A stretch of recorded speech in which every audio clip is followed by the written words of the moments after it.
গাইয়ের দুধ, গাইয়ের দুধ 1 গ্লাস মতো, যে যেরকম দেবে। গাইয়ের দুধটা বেশি দিলে বেশি ভালো লাগবে। আর একটা আম।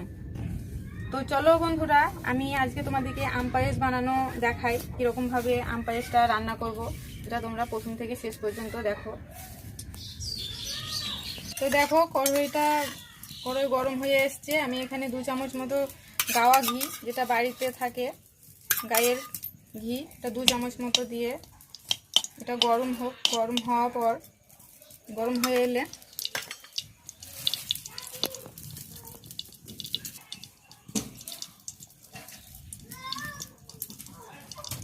তারপরে তেজপাতাটা দিয়ে, তেজপাতাটাকে এখানে ভেজে নিয়ে তারপরে সুজিটাকে দিয়ে, সুজিটাকে এখানে ভেজে নিয়ে